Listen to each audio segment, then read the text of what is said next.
the truth of the matter, and you said it so well, Dr. Vibe, there are countless Black, African / Caribbean students, international students who are here in our cities who are struggling. It's hard to know because we don't have like the data to say what is the state of Black health before and after. And that's something that we've been advocating for, right? We need better race-based data that's done in a way that serves us, because race-based data has been collected on different groups in ways that actually cause harm, but we need it to be done with us in a way that serves us. What is up, everybody? It's Dr. Vibe here, host and producer of the award-winning Dr. Vibe Show, the home of Epic Conversations, and I'm the host of Epic Conversations 2020, Best Podcast News Award winner, 2018 Innovation Award winner given out by the Canadian Ethnic Media Association. I also co-host and co-produce the only online show in the world for dads and fathers. It's sponsored by Dove Men Plus Care. And being part of that team, we've reached out directly and indirectly to over 400,000 dads, fathers, and male caregivers around the world since 2020. So I always like to say that. And as always, I like to say you're blessed, highly favored, a magnet for miracles, and a solution for someone's problem. Let's do some house stuff. As always, please subscribe to the Dr. Vibe Show on YouTube and hit the notification button. I'd like to happily say that we are now past 1,500 subscribers on the YouTube channel. And a big thanks to you all for making that happen. You can also follow me on Facebook, LinkedIn, and Instagram. Also, too, if you want to advertise your business, product, or service on the platform, please feel free to reach out to me at dr.vibe at the dr, vibeshow.com. Also, too, want to say a big shout out to Indie Soup Media, which is powered by our good friend Dr. Tachi, based out of Fort Lauderdale, Florida.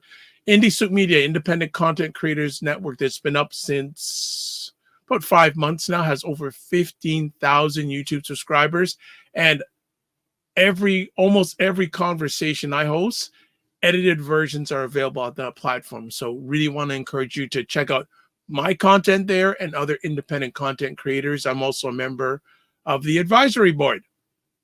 And I think that's it for today. We are a little bit later than usual. Start time for Black Canada Talking, where Black Canadians give their points and POVs, opinions on things that are happening locally, in Canada, provincially, nationally, and worldwide. And we are blessed to have Cesar Ndema-Moussa here with us. He has just landed in his seat. Just wanted him to make sure he got in settled. So let's bring Cesar on. What's going on, Cesar? Dr. Vibe, thank you for having me. My apologies. Some heavy traffic in Ottawa on a Sunday afternoon by Innes, Ogilvy, and Blair. Those who know Ottawa understand if you have traffic there, you're pretty much stuck to go into the eastern part of town. So what's going on in Ottawa this weekend? Well, there was Carrie Vibe yesterday. Okay. That I heard of. I did not attend. It was on Patriot Island. I heard it was successful from people who were there, that there was enough attendance. And I do have some family members who did make it. So I'm glad for the success and anything that brings forward Black consciousness. Just as notably, yesterday was a celebration of the Kemetic New Year. So people of celebrating Black people celebrating the roots from ancient Egypt, from Kemet. Mm-hmm. It was the New Year 6261, and there were celebrations in Montreal, Toronto, in Europe, in Africa. A reminder to our Black people who are believers of the religions of Christianity, Islam, and Judaism, that there are other calendars, and the calendars of the ancestors long predate those of religions that came to Black people by slavery and colonization. You were talking about Cara Festa. Is that something you usually attend? And the reason why I asked that. I have attended it in the past. I cannot say no. Usually would not be correct to say, but I have attended it a few editions indeed. Yeah, I in Toronto we have something, and a number of people who are called Caravana, which has been going on for long period of time. And I'll be honest, I haven't attended that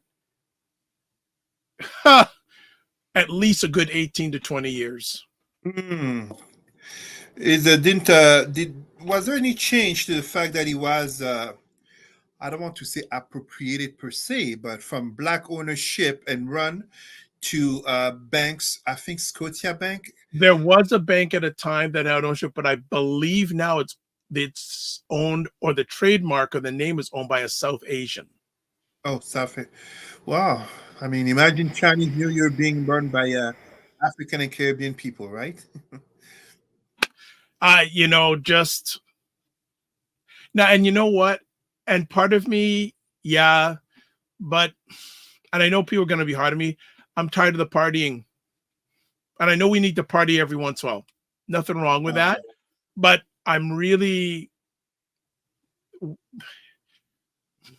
we had that moment in the sun sort of, but then where are all the monies going? We don't, we gotta, I just would like many of our people to focus their energies on us working together and have something foundational, lasting. But that's just me.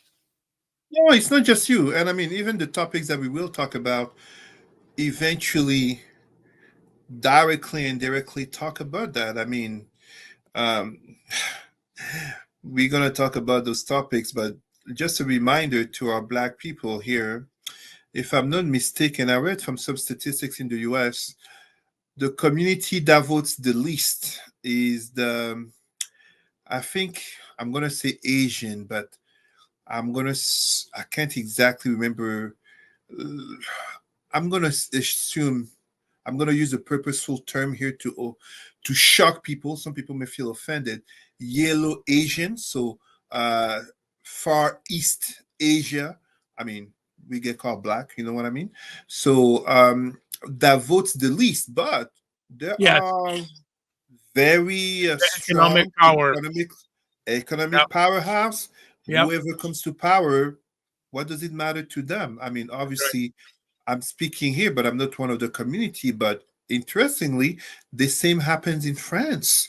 The same happens in France where I come from. So there is this trend in terms of Far East Asians slash Yellow Asian communities to vote the least, but to have strong communities and to always be taken into account whoever comes into power and whatever the rhetoric that we hear about China, etc., etc. The local politicians know the Far East Asian community is a community they can't play with. I mean, there is a Chinatown in every major city. Absolutely. If we 100%. think about the black part of town, yeah. Well, this is another thing too. In Toronto, we have this Little Jamaica, and it's been around. Actually, when I was much younger, growing up, I used to live in Little Jamaica, and there were a lot of West Indian, African-owned businesses along this strip, along Eglinton Avenue, between Marley, basically, and Oakwood, and hardly any of those businesses own their shops. And now there's a new rapid transit system development, and it's totally changed up. And I know there's a fight to you know, keep it, as much black presence as possible. But again, no ownership. Now, hey, last weekend they had a big event there. There was a celebration. There was a concert. I believe I heard there were like 30 to 40,000 people at this event. Hey, next day, quiet. Yeah, no, I can't celebrate that. I think we have to be honest amongst ourselves as black people. And I mean, I uh, I always say it, the three cancers of the black psyche. Entertainment is number one, consumerism number two, religion number three. We can't have 30 or 40,000 black people coming there to celebrate, to party and all that. But when it comes to matter of strength, when it comes to matter of unity, when it comes to socio-economical and political survival of our communities, we hear crickets, and the people who are present tend to be the same people who are always present, aka the minority of a minority. those who care, those who are activists, those who are conscious, those who reach a certain age where they start thinking about the children and the grandchildren. It's not, it's not viable as a community when basically you are the loudest, you are the ones who pray the most, you are the ones who are the most seen visibly in entertainment, the flashiest, and yet, rightfully, you are the ones who complain the most about racism. You are the ones who complain the most about, prejudices, etc., etc. You're the ones who are too often at the bottom of statistics, but you're the ones who are the most present when it's time to party. It's there comes a point where we can only point the finger so many times at others while still denying that most fingers are actually pointed at us. 100%. 100%. 100%. Well, you know what? It has been, usually Sundays are a quiet day. Usually. Usually. And I kind of say it one more time. Usually. But this Sunday is going to go down in history because Joe Biden has dropped out of the U.S. presidential race. And the funny, and I've been watching media since it happened a few hours ago. Actually, we're going to read his post on Twitter. That was at 2:13 p.m. today on July 21st. My fellow Democrats, I have decided not to accept the nomination and to focus all my energies on my duties as president for the remainder of my term. My very first decision as the party nominee in 2020 was to pick Kamala Harris, as my vice president, and it's been the best decision I've made. Today, I want to offer my full support and endorsement for Kamala to be the nominee of our party this year. Democrats, it's time to come together and beat 45.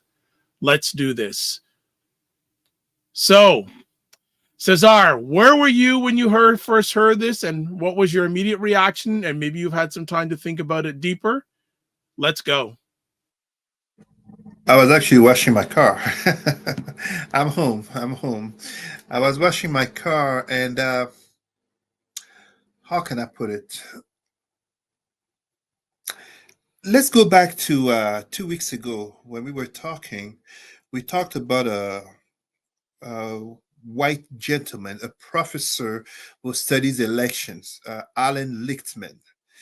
And he said something very interesting, which actually addresses both our main two topics in terms of the Republicans lacking principles, but the Democrats being spineless.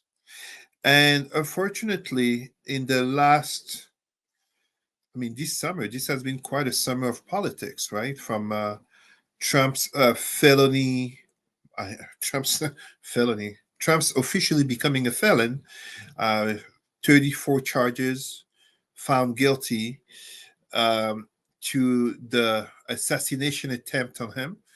I'm not minimizing, but just as the Republicans have worked very hard to sow doubt in people's minds regarding media, I've read and seen from people, black as white, having doubts that this was a legitimate assassination attempt, whatever legitimate would imply.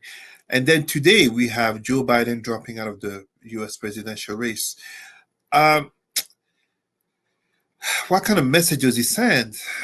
It's kind of like if you're a Republican, the fact that someone is a felon, a rapist, has declared bankruptcy 6 times, is a constant liar, aka the GOAT, greatest liar of all time, that is not something to prevent him from becoming the nominee for your convention. But if you're a Democrat, and the Republicans like to claim being the party of law and order. What a joke since Trump has been in power. And I'm saying 2016.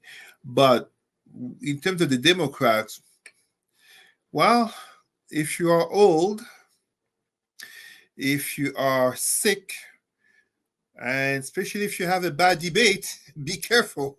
Your party might want to drop you out.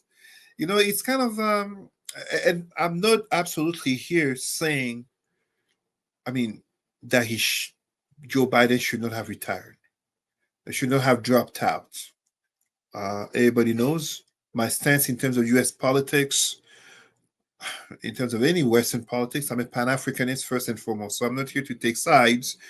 But the truth of the matter is that here, regarding Joe Biden, I truly think it is a bad look on the Democratic Party, a look of such disunity, betrayal.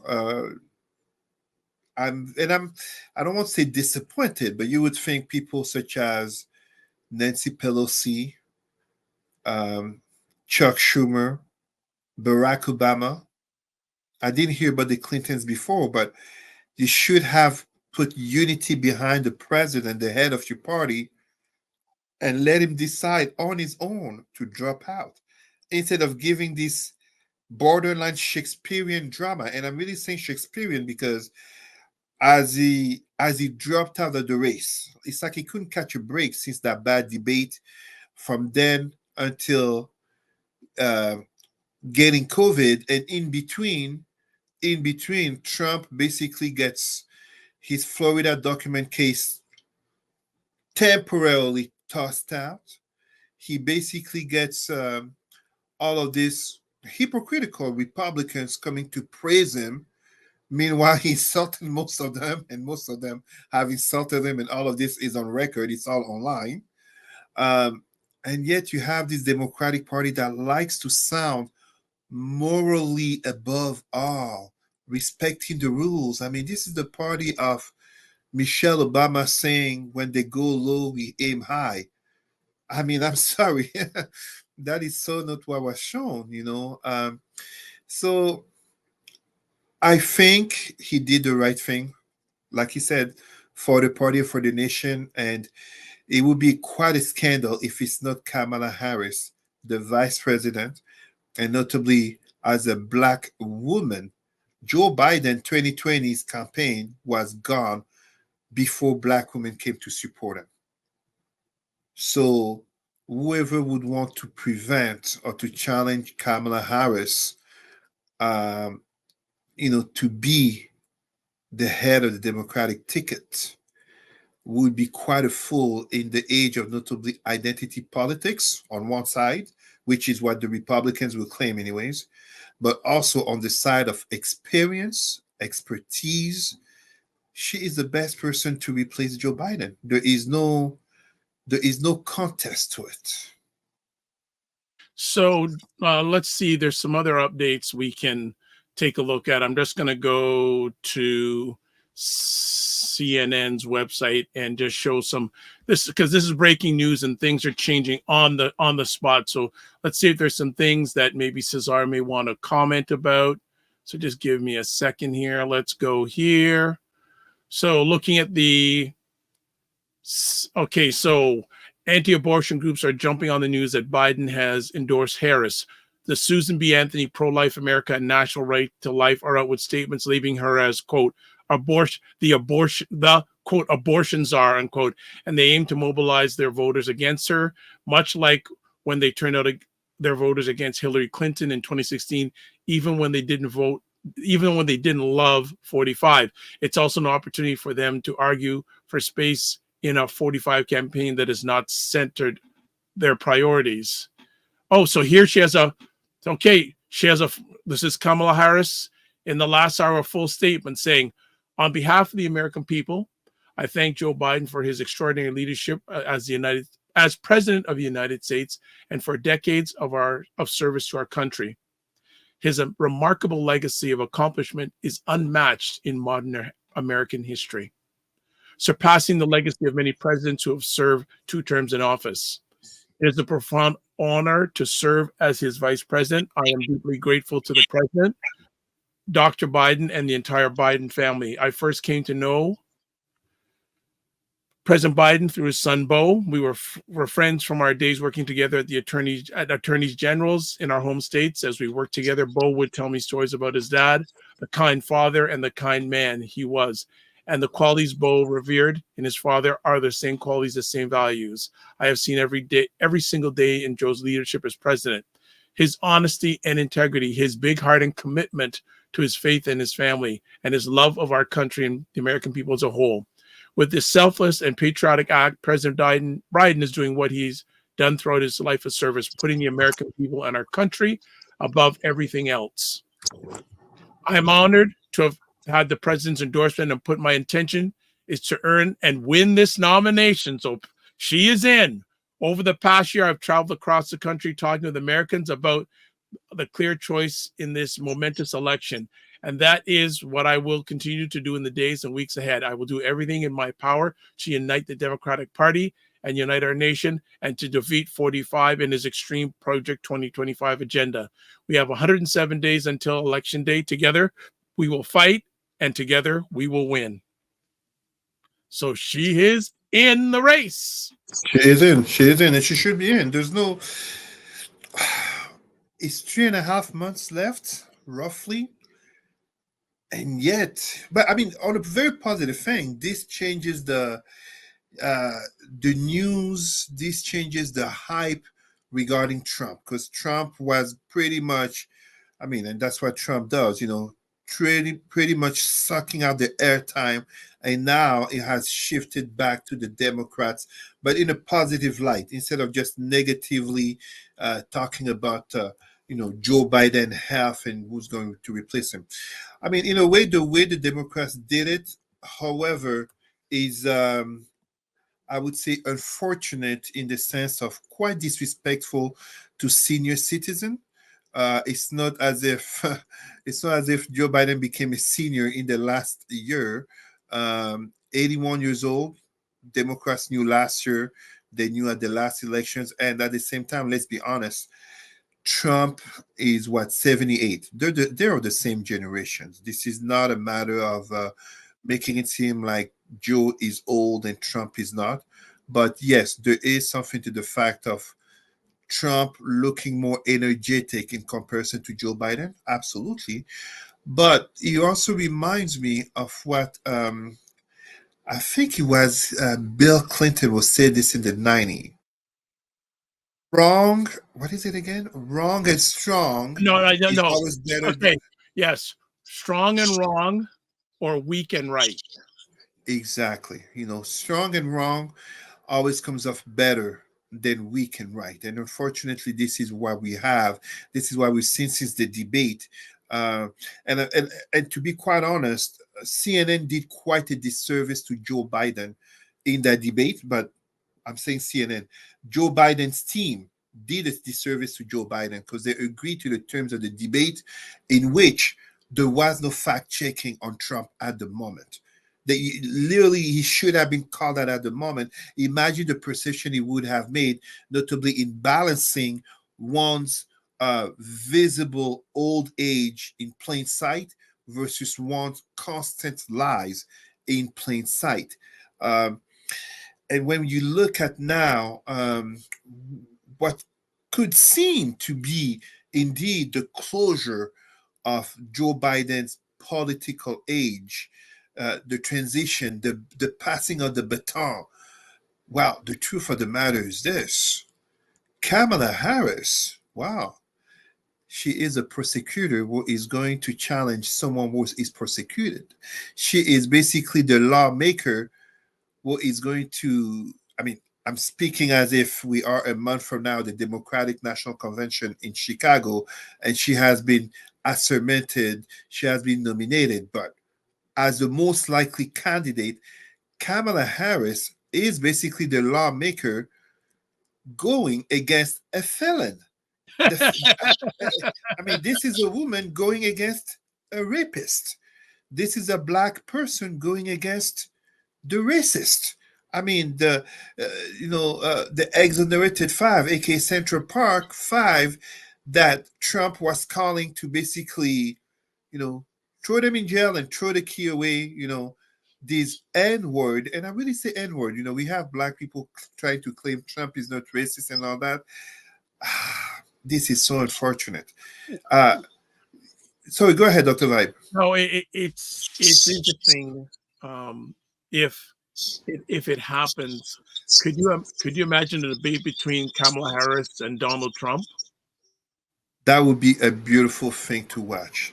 A man versus a woman, a white man will really represent white supremacy, white privilege. And I'm saying white privilege, let us be honest. Most white men would not be able to get away with what Trump has gotten away with. If I were to cite a modern day philosopher who, whether it's by interest or basically an opportunity to talk about himself, a modern philosopher who has apparently come out to support Trump, Curtis Jackson, aka 50 Cent. He has said it a few years ago. You wanted an entertainer president, well, you got one. And this is basically what Trump is. It's a constant clown show.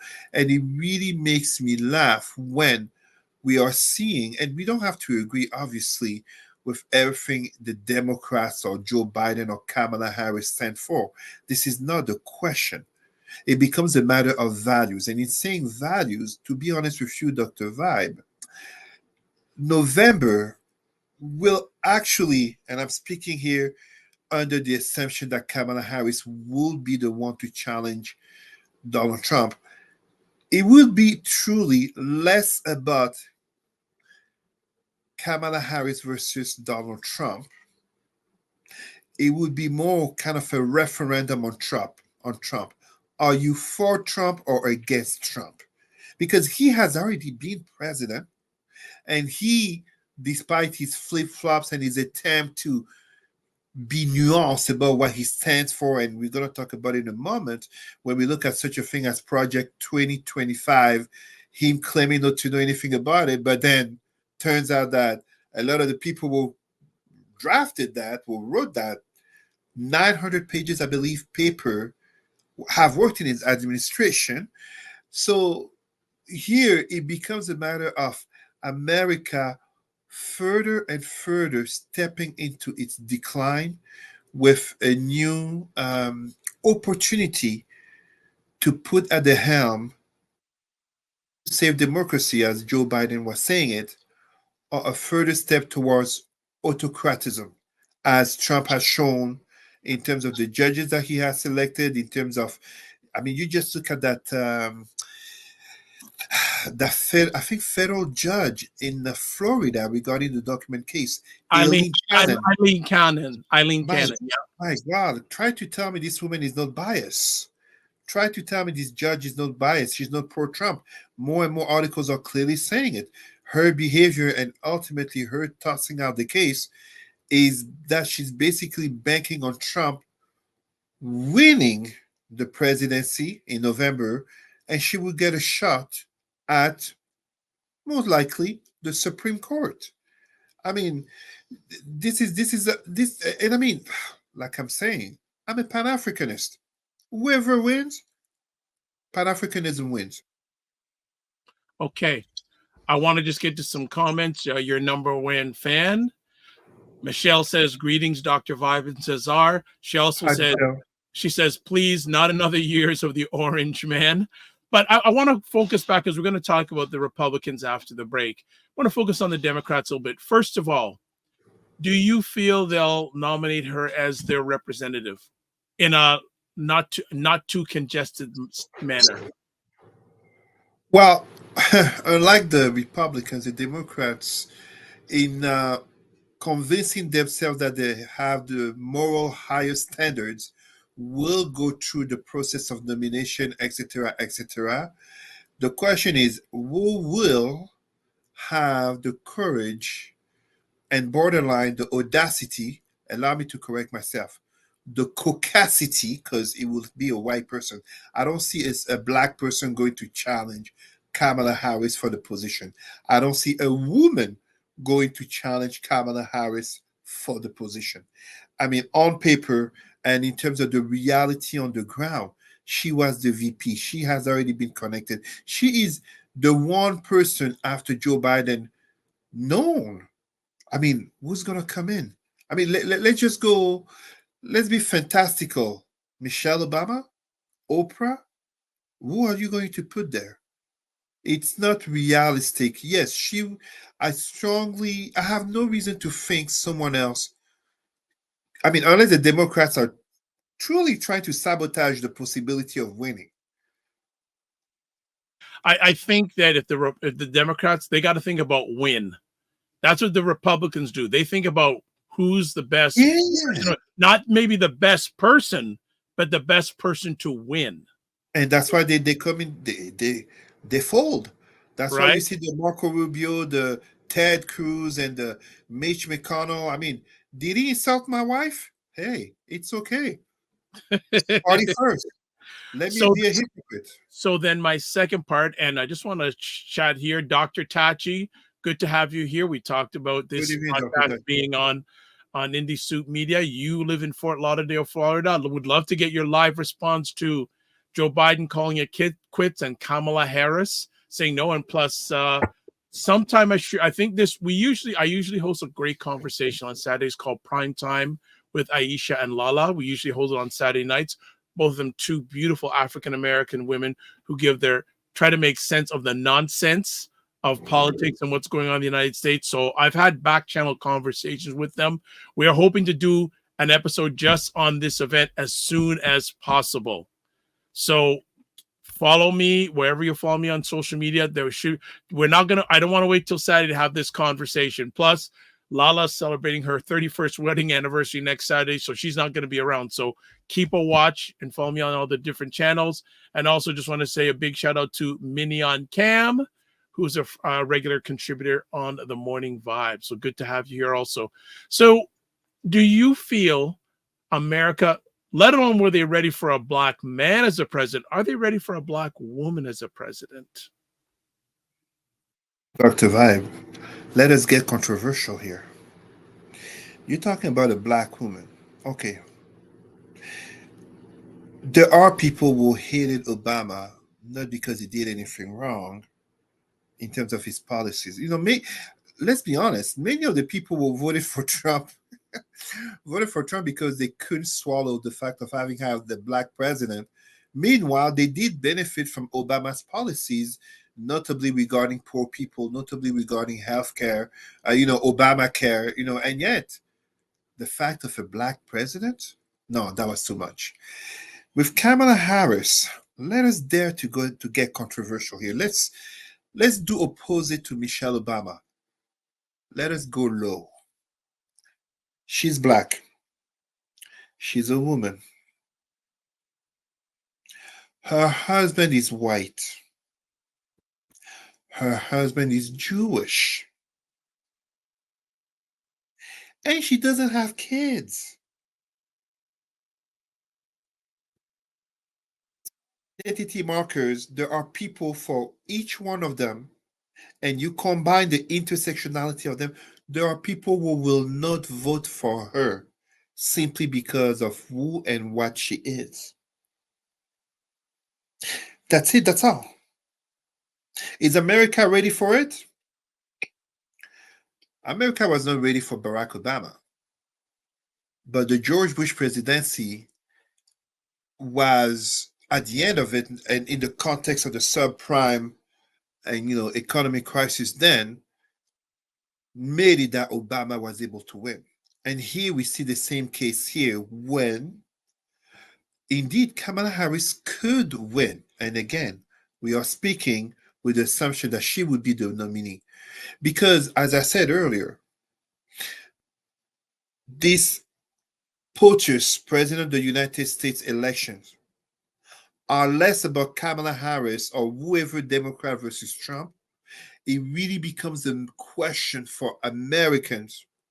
Do you want to go back to the presidency as Trump, 2016 to 2020, considering also everything that has been revealed? Just look at how he became charged as a felon. The crime was never the fact. But do Americans, a lot of Americans care about that? I don't know. Actually, they do. No. I used to think no, Americans don't care. No, they do care. But the question is not so much that you care. The question is between you caring and you going to the election booth, what happens? And this is where, example, as we're speaking about Americans, white evangelical Christians are among the biggest hypocrites in America right now. You're Oh, going there. You're going there. I absolutely say it, and I truly speak of it. And allow me to give a shout out to brother Malachi Johnson, Life Coach Malachi. You can follow him on Life Coach Malachi. You can follow him on YouTube and Facebook. When we did have a conversation, and Dr. Vibe, thank you. You did promote that event. When he did interview me on religious trauma. White evangelical Christians are a big problem in America because they're literally, and yes, there are black evangelical Christians. That's not the question here, but they overwhelmingly vote Democrat. But white evangelical Christians vote Republicans overwhelmingly, convince themselves to vote for a man such as Trump, who is literally a contradiction of everything they claim to stand about. An unfaithful man um, who is an unfaithful man to his pregnant wife with a sex worker, a fraudster who has ripped off notably poor people, Trump University, and other initiatives, the Trump Bible, a man who has no hesitation having a language that even at the convention he said himself, I was told not to use profanities. Okay, let's hold back because we're going to say the second half to the Republican Party, but I'm going to maybe take this in a different direction. Do you think that Kamala Harris may have more opportunity of getting the young vote more than Joe Biden did?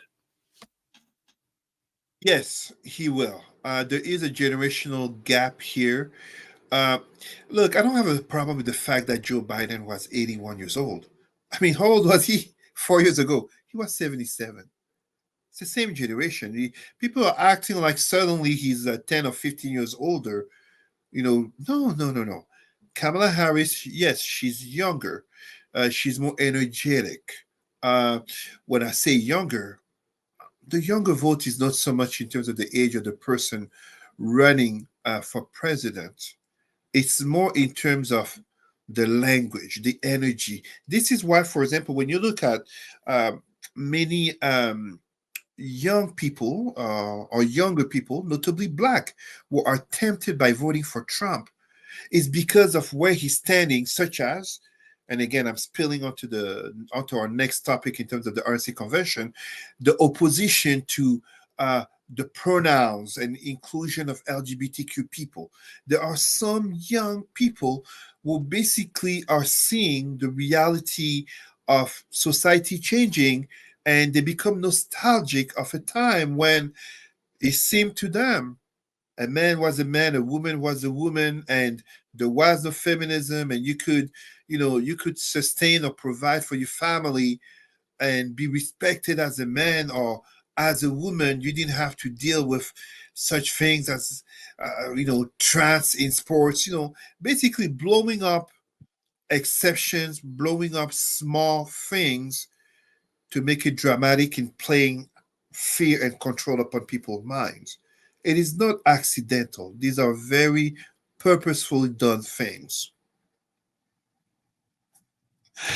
Yeah, I think that the Democratic Party may have a chance to scoop up a lot of young people's votes They with, do it well. they have, but but the young people were sort of iffy over the last while about Biden. They have a chance maybe to recoup those votes.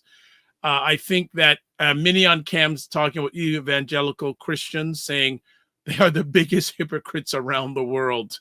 Oh no, no, they really are, Dr. Vibe. Dr. Vibe, and I didn't go too much in detail speaking with on that interview on religious trauma with brother life coach Malaki, but when you look at the black community, the homophobia in the black community, the hatred that some, too many, have towards LGBTQ people, black LGBTQ people, it is the influence of white evangelical Christians. And yet, those are the same white evangelical Christians who get rich off poor white people while pointing the finger, telling their flock, look at those black people, look at those LGBTQ people, look at those immigrants, while claiming Jesus and the Bible. It is It is a high hypocrisy that becomes centered on a man such as Trump. Why? Despite all of his flaws, he can protect us from accepting LGBTQ people. He can protect us from actually reviewing our history and the harm and evil that we have supported in the name of Jesus in America. It's they're very hypocrites. I have really no sympathy to them. And our hero, Martin Luther King, even then called them out. He knew about them. Okay, Dr. Tachi says a big part of the problem is that the U.S. lacks civics educations. So many people don't understand the way civics work. I agree 100%. 100%, 100%, 100%. So again, you're watching live. And also, if you're watching this on replay, please put in the comments, what do you think about this turn in American politics? Can Kamala Harris win? If that debate happens, that's going to be an interesting debate. If that debate happens, that if she wins the nomination, if that debate, wow, that could because I remember Kamala Harris when she was speaking on his impeachment committees, and she Yes, yes, that's what I say. The prosecutor versus the prosecuted, and please, Team Kamala Harris. And I know you all mean well, but please hear me out. If someone is watching this, please pass on the message to the team of Kamala Harris. Do not aim for this, excuse my language, because I am not someone who use profanities. My family, my friends will say it. Do not fall for this morally condescending of they aim low, we aim high. No. You have a debate with someone like Donald Trump or JD Vance, insist on immediate fact checking, not fact checking an hour and a half or 2 hours after the debate or 2 days. No, no. They say something, cut off the mic. That was great. That something great of the debate. Cut off the mic. Every whatever 10, 15 minutes, whatever it is, fact check of what has been said without challenging. Let the journalist confirm this that you said was correct. This that you said was partially correct. This that you said was false. Democrats have to basically, I don't know the expression, like kind of like something up the butt about thinking the morally superior. It doesn't work like that. This is politics. They got to go in the ring and fight with them. Exactly. Right. You know, Look, Americans, is America's reputation passive? America likes to think of itself. And please, American people, if what I'm going to say offends you, that's a good thing. Too often, Americans like to think of themselves in the image of Hollywood Superman coming to save the world, and yet the reality, it's that character in that TV show, the Protector, in The Boys, a TV show, kind of, you know.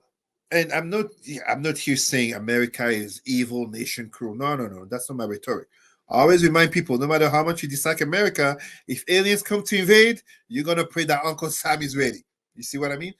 But we have to recognize that in the polarization of politics that we're dealing with all over the Western world, but truly all over the world, you cannot have one side that has no qualms about lying, cheating, deceiving, etc., etc., and having someone such as Trump, who is so morally reprehensible that even far right parties in Europe look at it that, can we go there? That's extreme even for them. And you can have people on the Democratic side who want to come in there as sheep. Joe Biden, yes, did defeat Trump in 2020, but there was a COVID context as well. Here, if we are to have Kamala Harris, 91 indictment, 34 guilty, he's a felon. There is so much baggage. If Trump was a black man, we know he would never had it. Okay, let's hold it off because I know you want to get more into talking about the Republican Party. One other little fact. It was, I think, talked about that Joe Biden only wanted to run for one term originally. Originally, yes, He was yes. a one-term president. So maybe the only hiccup for the Democratic Party is Mr. Biden said, "I'm only doing one and done. I'm only doing one and but things have changed." So Dr. Tachi says, exactly, they aim low, we throw rocks. Yes, And yes. we And can do that that's more. the spirit. That's the spirit. This is not a matter of morality or philosophy. It's It's about power. power. It's a That's lot of it. money. That's It's a it. matter of justice. Trump wins. What do you think is going to happen to those court cases against him? But Let's stop. please, Let's stop and save it for the other half. Let's stop for the other half. Okay, we're going to yes. stop because Cesar is jumping in, jumping back and forth about 45 Republicans. Let's just take a break and he can go all in with the Republicans. All right. So we're going to take a quick little break and then Cesar is going to go in on 45 and the Republican Party. So hold tight for about a minute and a half and we'll be right back on Black Canada Talking. Joe Biden's out. What's next? Hello, everybody. My name is Paige. I am a marketing consultant and the host of More Than a Mom, the podcast. I am here at the Soundwave Summit, and I had the pleasure of speaking with Dr. Vibe, and the gems he dropped were unmatched. An accidental conversation really changed my whole plan. And if I had him 3 years ago when I started my consulting career, it would have made a major change. The biggest thing that I learned that I'm taking with me is understanding that I do not have a show, I have a solution. And I think that's something that's not talked about enough.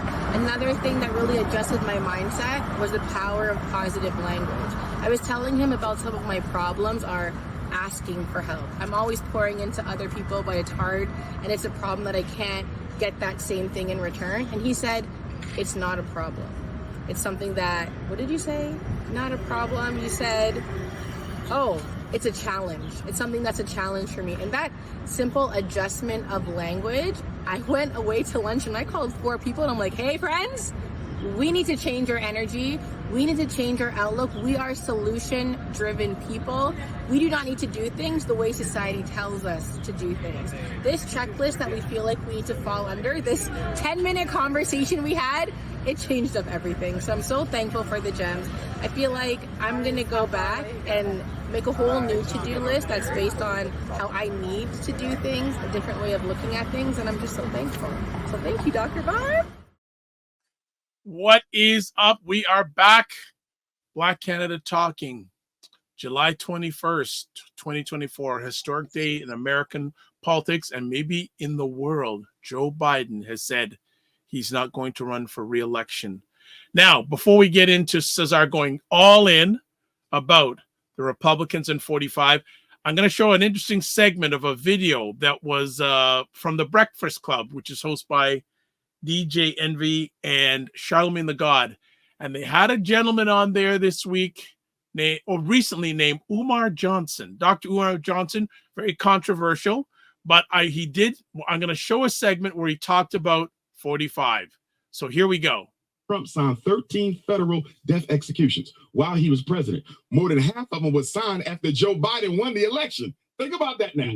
Biden gets elected in November, sworn in January. Between that time, Donald Trump executes half of those 13 people. 5 of them were black men, and 2 of those black men were presumed innocent. And the attorneys had introduced a stay of execution to the Supreme Court. The Supreme Court turned them down, and Donald Trump executed those brothers. So when I hear black men say, I'm voting for Donald Trump because he's going to bring more money and economic vitality into the black community, I say, what about the fact that he's out here killing black folks, you understand, without no remorse at all? Signing those type of federal death warrants. 2 brothers was murdered within 24 hours of each other. One of them was 40 years old, and he was the first person to be murdered in 70 years for a crime he committed as a teenager.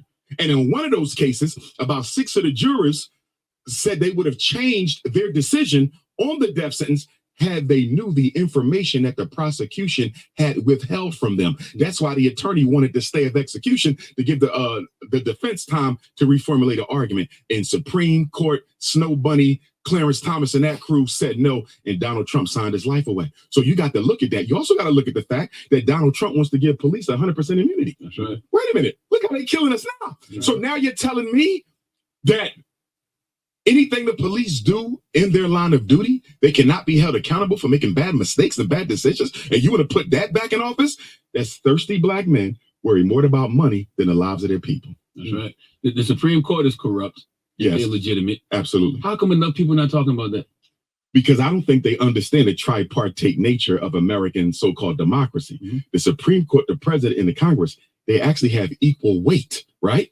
Well, they held from them. That's why the attorney wanted the stay of execution to give the defense time to reformulate the argument. And Supreme Court, Snow Bunny, Clarence Thomas, and that crew said no, and Donald Trump signed his life away. So you got to look at that. You also got to look at the fact that Donald Trump wants to give police 100% immunity. That's right. Wait a minute. Look how they're killing us now. Right. So now you're telling me that anything the police do in their line of duty, they cannot be held accountable for making bad mistakes and bad decisions, and you want to put that back in office?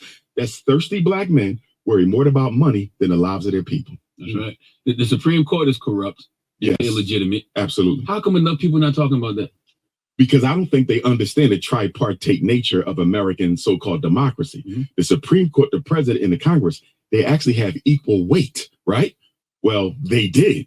But now what the Supreme Court just did was they gave the president a few days ago absolute immunity from criminal prosecution for decisions made in office and carrying out his constitutionally protected duties. That's very dangerous, because what that says is the president can never go to jail even if he commits genocide if it was done in an act of office. So let's say hypothetically Donald Trump or Joe Biden sends the National Guard into New York to quell a black protest, and the National Guard, God forbid, ends up executing 5,000 of our brothers and sisters who were protesting peacefully. Even though it was ordered by the president of the United States, he cannot be held accountable for that. Why? Because he did it in discharging his duties as commander-in-chief. So we don't no longer have a president. We have an emperor. We have a czar. We have a king. Because what the Supreme Court just did is said the president is beyond reproach and the president is beyond the reach of the law. Dangerous. Yeah, and I feel like enough people aren't having that conversation. They're not having that conversation. To me. Like I understand, talking about Biden and his bad debate performance. Yeah. I get it. Yeah. I even understand talking about Project 2025, even though Yes. it's a hypothetical. But this Yes. is happening now. Yes. And nobody's having the Yes. conversation. And for black folks, it don't matter if it's Trump or Biden. The bottom line is the president of the United States, none of whom have ever been friends of the black community, will have the ability to do what they want as long as it takes place within the execution of duty. They cannot be held criminally liable. Now, here's my thing. I wonder what are the repercussions of that on the world court when you're dealing with genocide in the Geneva Convention. So are you saying that the president of the United States cannot be held criminally responsible for crimes of genocide against humanity? That goes against the whole Geneva Convention. Mm-hmm. So I'm wondering what the UN and what the World Court has to say about the Supreme Court's decision. Mm-hmm.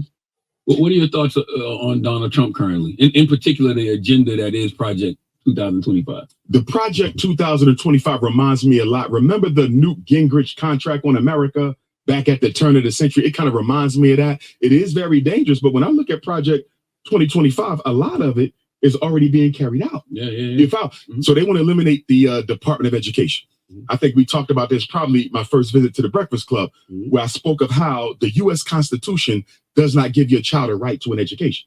The word education is not in the Constitution. But many people feel like educational taxes or their taxes that go to education is too burdensome and cumbersome. And they're saying, why do I have to pay school tax when the Constitution doesn't even give nobody a right to get an education in the first place? Mm. So why am I paying for this? So a lot of people want to phase that out. Remember, when you go to white America, half of white America either don't have school-age children or don't send them to public school anyway. So it want to completely blot out the school tax. Not only that, the money that still remains, they want to redirect it to not charter schools, to private schools and parochial schools, which, to my understanding, is a violation of the separation of church and state. How can you get public money to the Catholic school? But that's what they want to do. They also want to shut down Social Security. They also want to completely eliminate all diversity, equity, and inclusion laws and bills. But I got to say this, though, because the Democrats are pretty hypocritical, because when you look at what Governor DeSantis is doing in Florida, and when you look at the fact that you got 18 states that have already passed laws to eliminate all diversity, equity, and inclusion program, that's a third, right? Why aren't the Democrats pushing back against it? President Biden was reportedly stated that he will not push back against the Republican effort to eliminate all DEI programs. So doesn't that make you complicit in the removal of the DEI? See, what the Democrats do that black people tend not to catch on is they'll let the Republicans play the bad guy. That's right. Because they can't afford to lose the black vote. So although we don't support DEI ourselves, we're not going to be the ones to front this. We're going to let DeSantis and the other mavericks go out and do this. But guess what? We're not going to push back against it. So it looks like it wasn't us. It was you, because silence in the face of injustice is complicity. And that's why, as far as I'm concerned, the Democratic Party and the Republican Party are two wings on the same bird. And the one question we never have: when are we going to organize the black vote before we vote? That's right. If you notice, everybody tells us to vote. The politicians, black businesses, the fraternities, the churches, vote, vote, vote. The Urban League, the NAACP, Congressional Black Caucus, vote, vote, vote. Why do you think nobody never says organize the black vote before you vote? So we vote as a block. So politicians know we're doing this as a people. You know why? If we voted as a block, Envy, we could hold people accountable. See, if I vote as a block, I can hold Eric Adams accountable. I can hold Brandon Johnson accountable. I can hold Kamala Harris accountable, because she know we went to the polls as a people, united in oneness. But when you vote as individuals, schizophrenic, disorganized black votes, who you gonna hold accountable, Envy? The man can do what he want. You voted alone. You didn't link your vote with nobody. What can you do to me? You say you go to Joe Biden, what you gonna do about police genocide? What can you do to me? You voted by yourself. If you notice, political power is all about mass organization. If you're not organized, your vote only matters to the person you're electing. It'll never matter to us. Why don't you think we have? I'll stop it right there. Okay, but he was on for an hour, and there's a whole bunch of subjects covered, and I was only going to let it run for a few minutes, but I thought it was so good, I just let it run. So that's fine, and it really reconnects to what I say all the time. I don't do left-right politics. I'm a Pan-Africanist, because ultimately, the policies of either parties, to what extent are they truly beneficial to blacks? Yes, on the surface, Democrats, socialists, the left being in power seems to benefit black people. But in reality, when you see such a thing as DEI, I mean, I just give you an example. 2008, I worked for the Obama election in Michigan, International Corps of Volunteers. But I always reminded people, I'm here to help to elect the first black president of the United States. Enough to think he's going to have a black agenda or pro-black agenda per se. What was Obama's biggest regret out of his presidency? Going on a mission with Tony Blair of Great Britain and Nicolas Sarkozy of France to depose Gaddafi.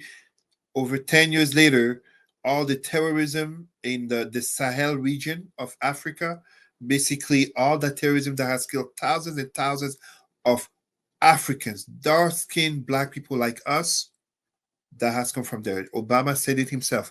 That's his biggest regret in terms of international foreign policy. Yeah. Okay, let's get to our other conversation topic today. Cesar has jumped back and forth, He can go all in now. 45 from the assassination attempt to the Republican National Convention and Project 2025. Go for it. I'm here. I had lost the connection for a moment. No, I'm just saying, would like you to talk about 45 from the assassination attempt to the Republican National Convention that just ended and Project 2025. So you can go all in now. Well, let's start on a light note. First of all, an assassination attempt is nothing to make fun of. It's nothing to take lightly.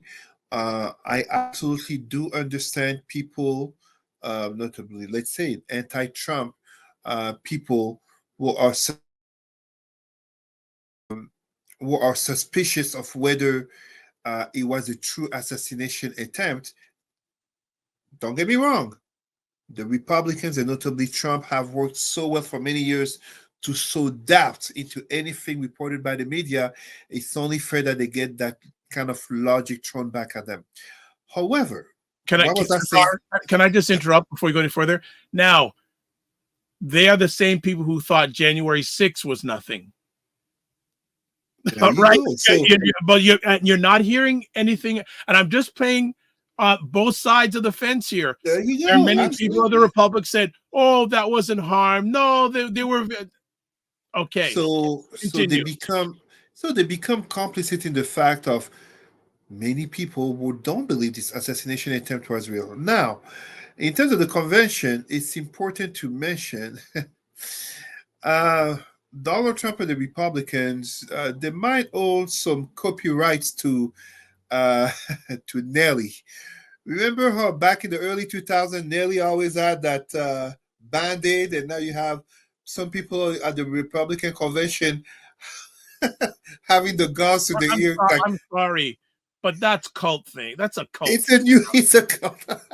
I was laughing when I saw that, and it's like, uh, solidarity to the dear leader. We sympathize with you. We come in, but let's face it, Christians were the cross. So, no, it's a cult thing. Basically, what you see at the convention, there are so many elements to talk about. I mean, I'm just gonna, I'm not even saying them in priority, but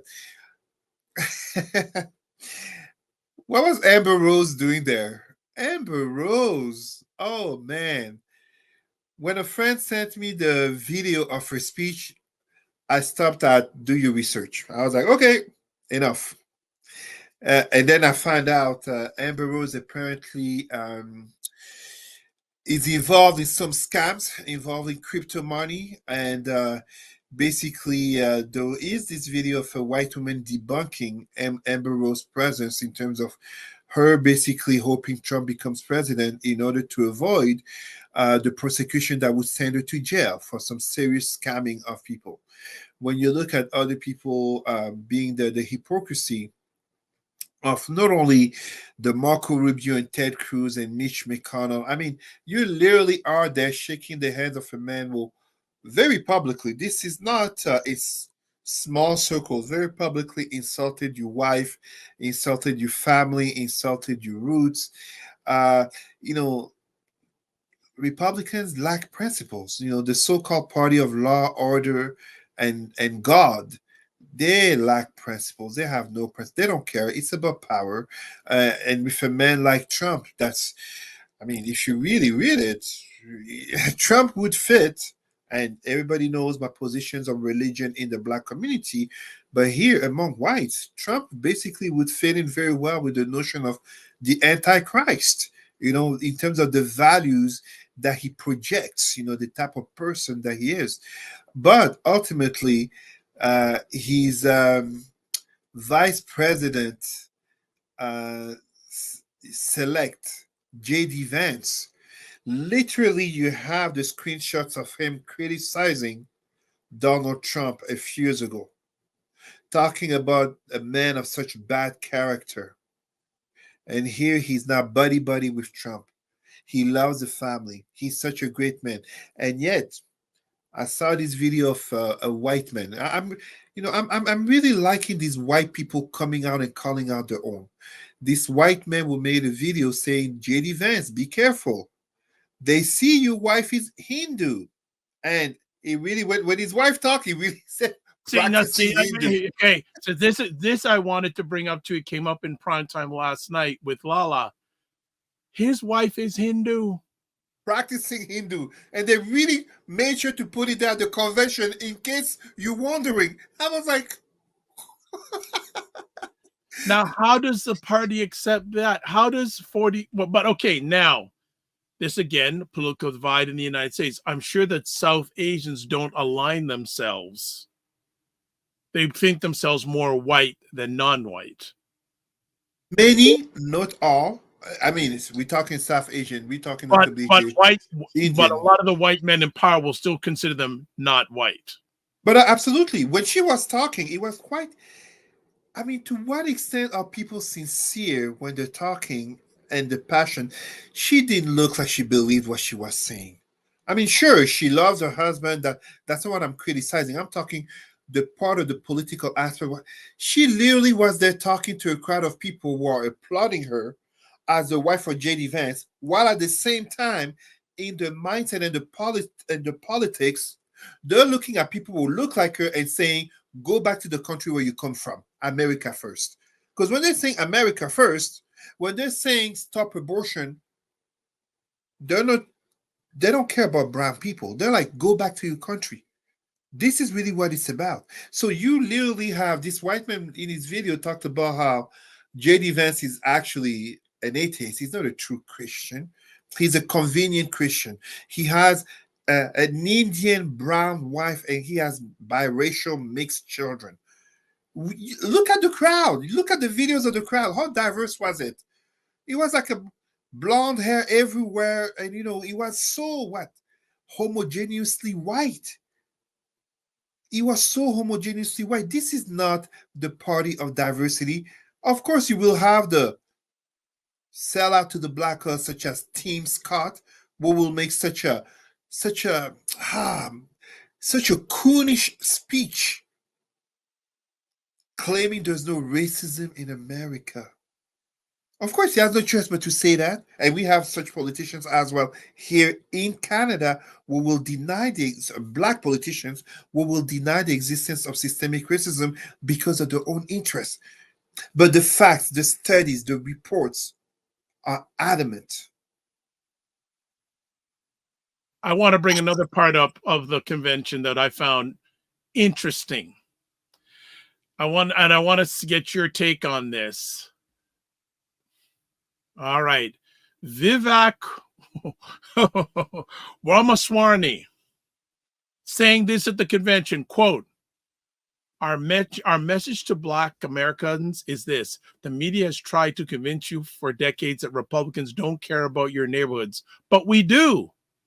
Quote, we want for you what we want for every American: safe neighborhoods, clean streets, good jobs, a better life for your children, and a justice system that treats everyone equally, regardless of your skin color and regardless of your political beliefs. Yeah, Donald Trump.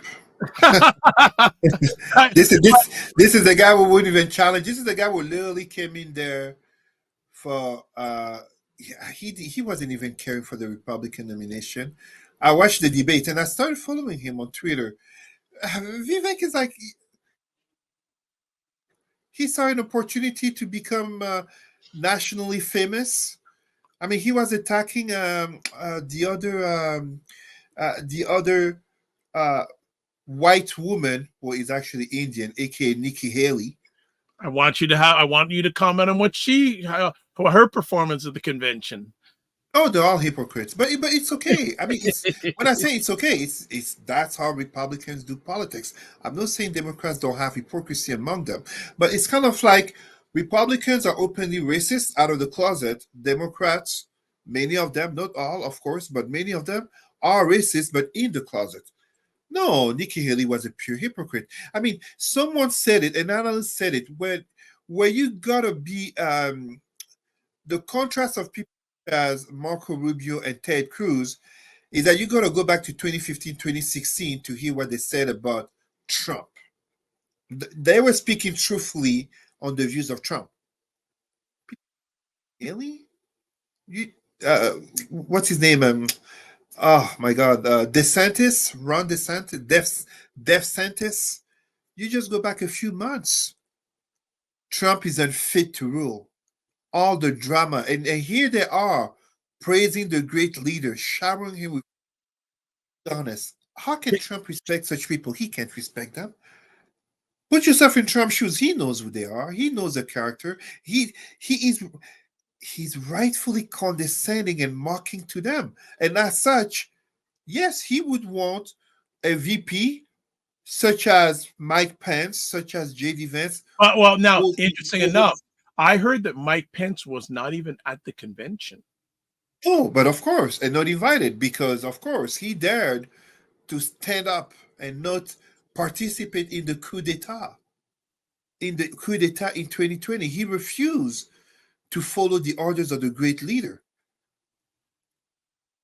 And, you basically have your convention where people coming to praise the love and Hulk Hogan will basically, I mean, Hogan is a racist. How many cases do we need of black women, coming or whatever recorded leaks? Even though we may have black wrestlers coming to say, no, he's not racist. Listen, We have far too many black people, and I can include here people such as Mike Tyson and how do you call 50 Cent, saying that they stand with Trump and this and that. It's a matter of values. It's a it's basically people, whether it's we're talking about the elections, but we're also talking about the workplace. We're talking about the family, in your homes, in your circle of friends. Would you want to associate yourself with? Progressive, more inclusive, addressing issues of diversity and equality in our society, in our changing societies, or you want to be conservative, aka going back in time to before 1960s, before the civil rights for black people, before the second movement of feminism and sexual liberation, before LGBTQ advocacy, and even because we're having someone like JD Vance talking about the white collar. The man is a millionaire. The man went to Yale. He does not speak representing the average white person who was struggling to pay the bills. That is not his reality. I even read that it's a lie, the story about his mother being a drug addict. Yes, she was, but not a drug addict out of poverty. An RN, a registered nurse, will become addicted to medication within the hospital context. I do not know. I'm saying very honestly, these are things that I discovered online as I'm educating myself further on this. But ultimately, it's a matter of value. And this is why we see on the Republican side so many of them flip flopping. Amber Rose slut walk. Amber Rose will basically has uh, publicly her sexual practices with Kanye West. Amber Rose, shaved head, single mom, tattooed, etc., etc. And she's speaking at the Republican convention of people talking about the flag, God, and America first.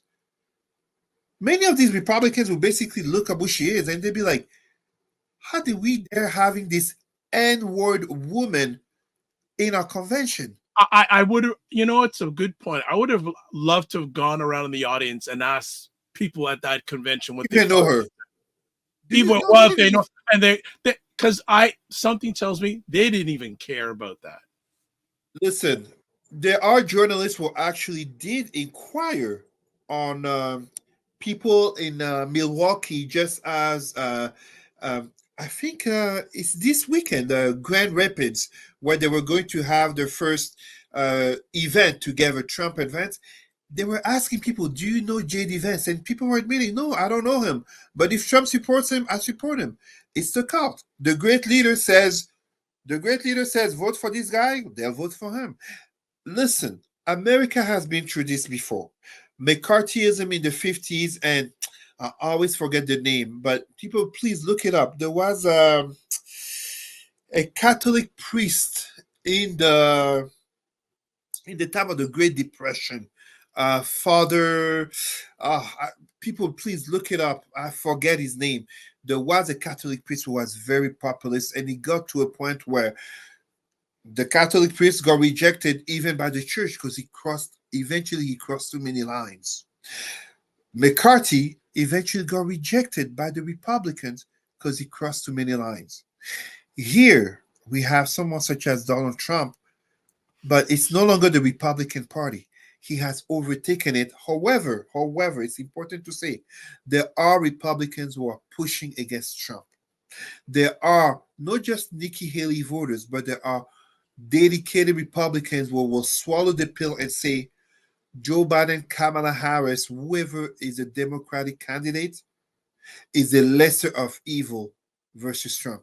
Meanwhile, notably here in Canada, and allow me to share this, just as our brother, our Pan-Africanist brother, Dr. Umar Johnson was saying, how do you rationally explain that you have black people who are cheering and supporting Trump?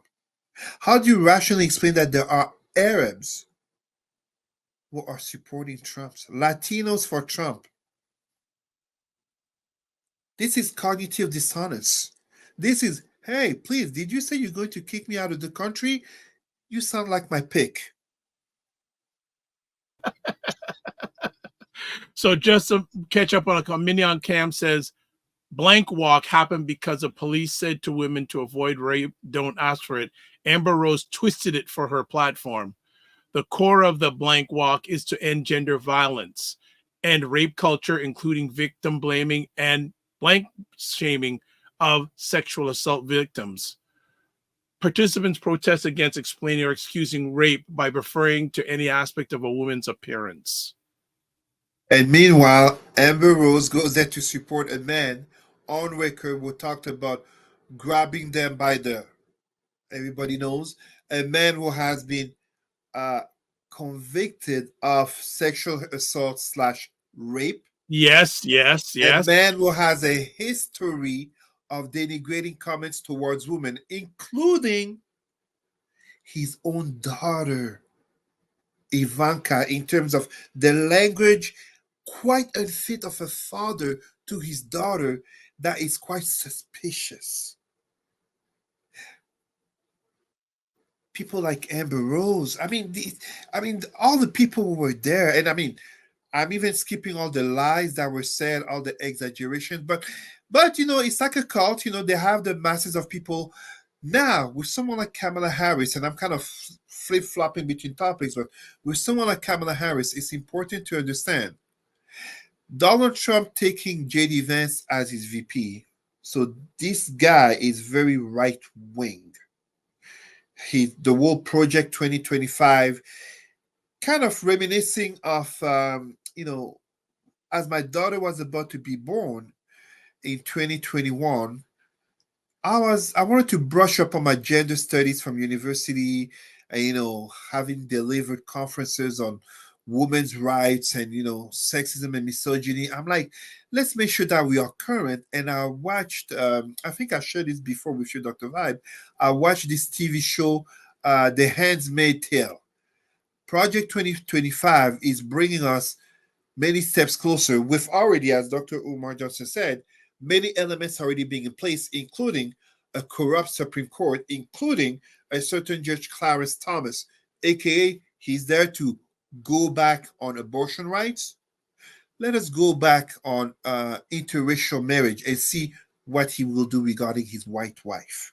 Let us dare to have that conversation, because white supremacist Project 2025, and I'm seeing some blacks. Apparently, it is estimated that 13% black men might vote for Trump because of the disenchantment regarding Biden and the economy, etc., but also for others, opposition to LGBTQ rights and DEI, etc.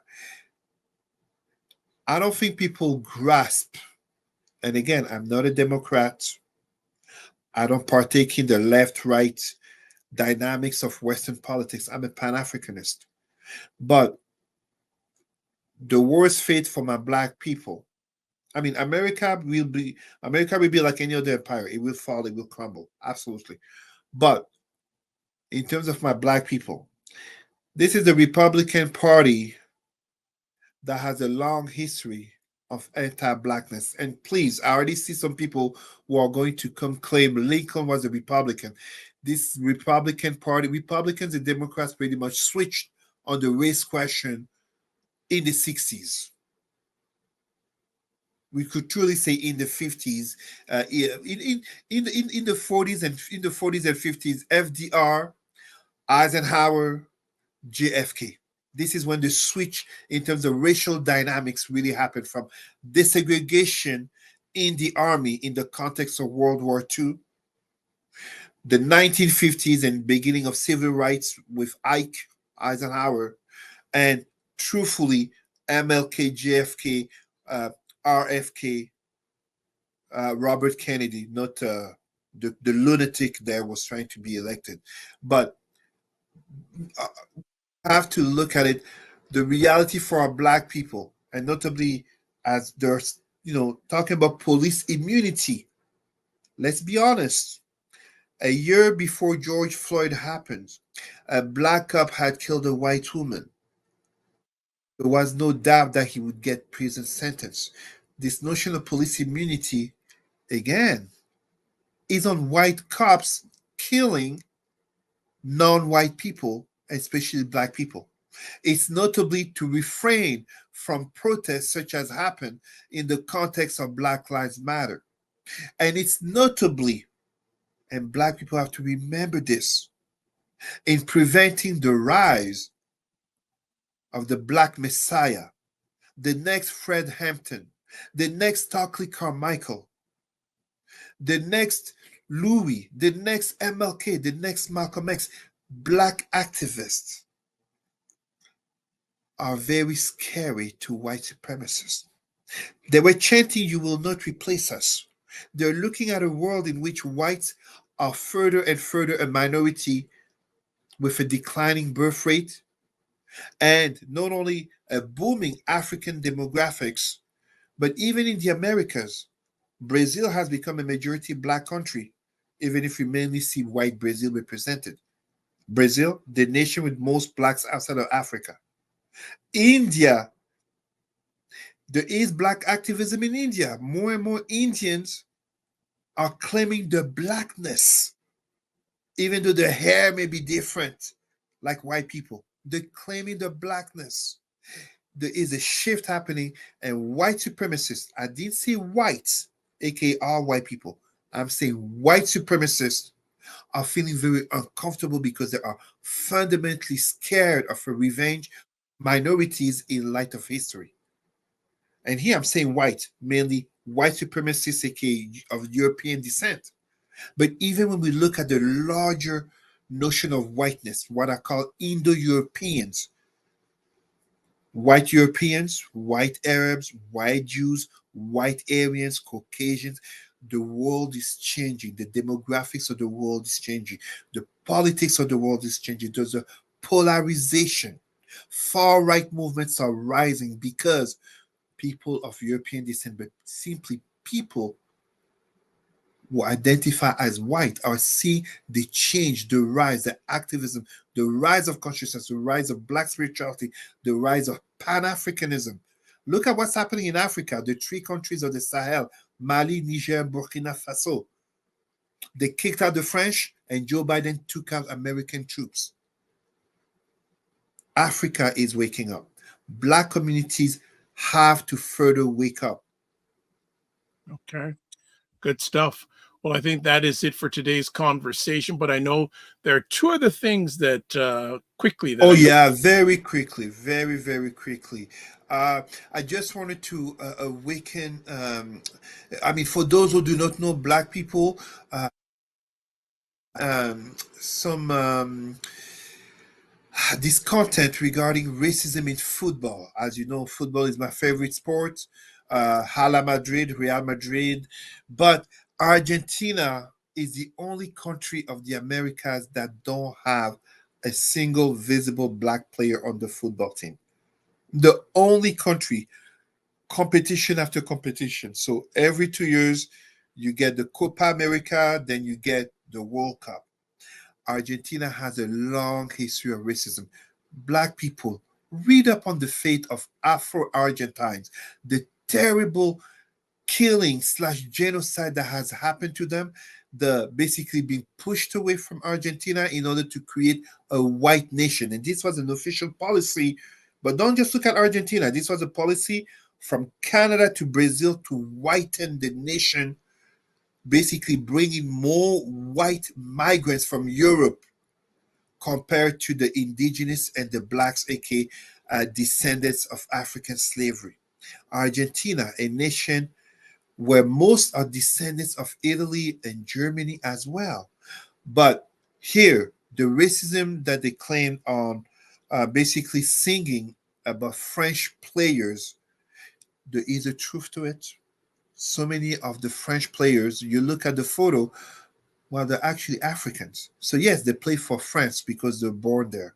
But let us have the conversation on developing African nations so that these people can, yes, get training in Europe, but play for the national countries, such as Sadio Mane did, Didier Drogba, Pierre-Emerick Aubameyang. Those who follow football know those names. And the notion of police use of force on Blacks in Ottawa, Dr. Vibe, if you can maybe share the article that I sent you, on which I was interviewed just this week on Radio Canada, aka French CBC. Ottawa police released the report on the use of force from the police officers, and basically, can you share the article? I just want to show the part where, with my photo, uh, Black people will only represent 8% of the citizens of Ottawa, the capital of Canada, are 26% the ones who are victims of the use of force. The highest group, 3.3 times more than the representation. Very disproportionate. And you compare that to indigenous people, you compare that with Arabic / Middle Eastern people, but you also compare that with notably, yes, if we can go down the part, I'm going to read the part where my photo is. You compare that with basically, yes, just above that, please. I can read exactly what I wrote. You basically here, what I basically address is, on one side, yes. Oh, this is, yes. Okay, this is in English actually. Uh, um, on one side, as good as it is that article that police submit reports regarding the use of force, things are not changing, and we have to recognize documents after documents, reports after reports. It's not just systemic racism, it's also white privilege, because the very reports of police indicate the only racial group that is not disproportionately victim of use of force are white people. So white people are the only groups that are not disproportionately affected by the use of force. Black people are the group that is the most disproportionately impacted. Black consciousness, Black activism, and truly Black life is to be aware, is to stand up, is to basically come together to create, and I say it, I sound redundant. We say it on every show. We have said it already today. Dr. Vibe said it. We need to construct stronger families in order to create stronger communities. And this has nothing to do with being Republican or Democrat, conservative or liberal, dark skin, light skin, African, Caribbean, Christian, Muslim, or spiritual, or etc. In the reality of the world that we live in, we are seen and judged first and foremost through our skin. People will say character and this and that. They lie. They lie to your face because they know full well. They know full well. Judge first and foremost for being Black. All right. Great way to end off today's conversation.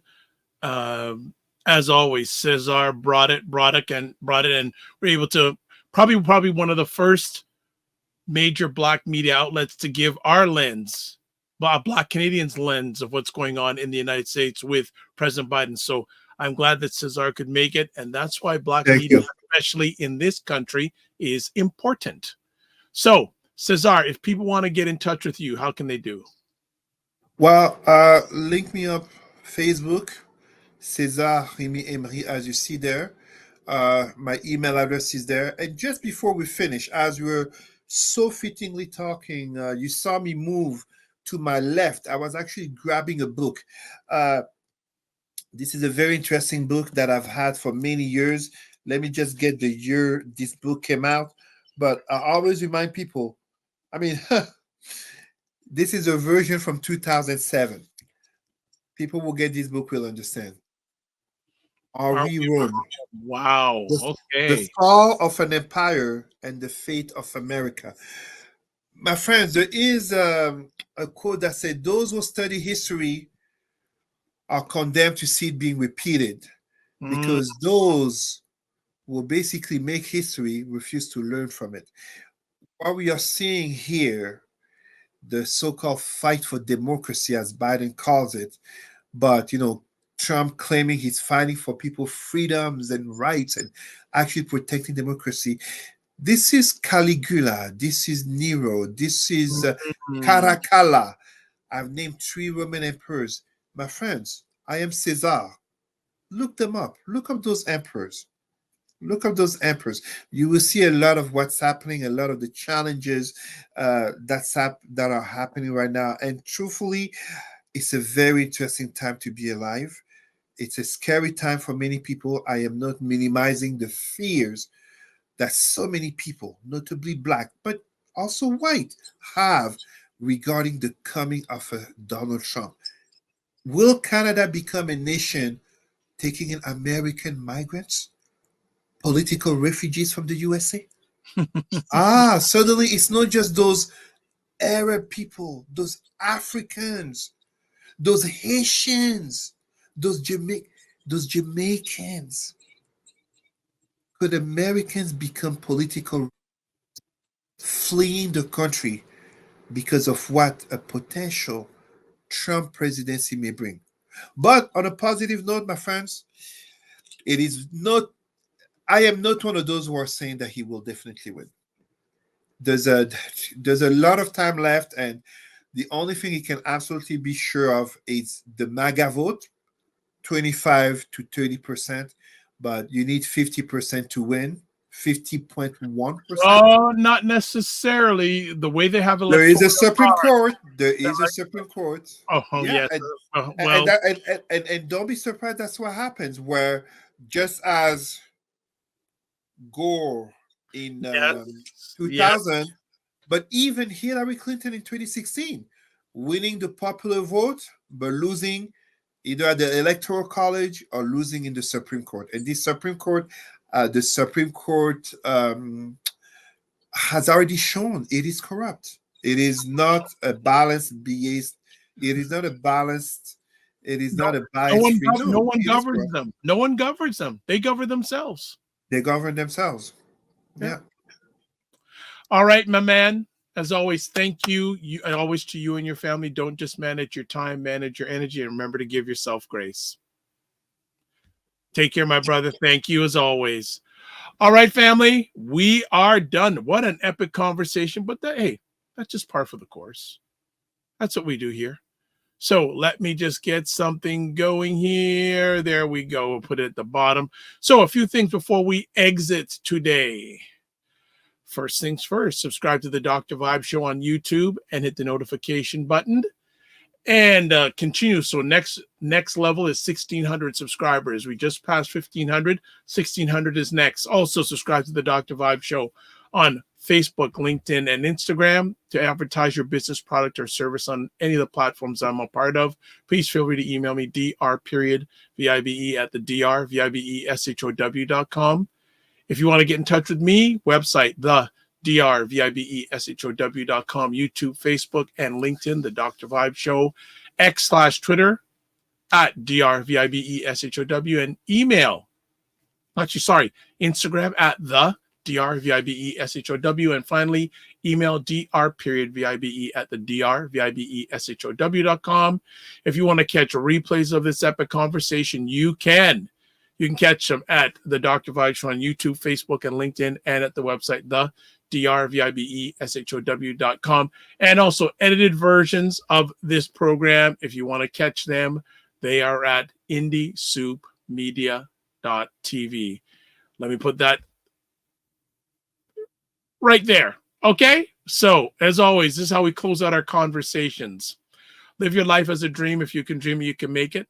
Sometimes you have to get small to get stronger. Block assumptions, then aim bigger, aim better, aim higher, aim wider. Love, faith, and respect. Remember to give yourself grace and don't just manage your time, manage your energy. God bless. Peace to all.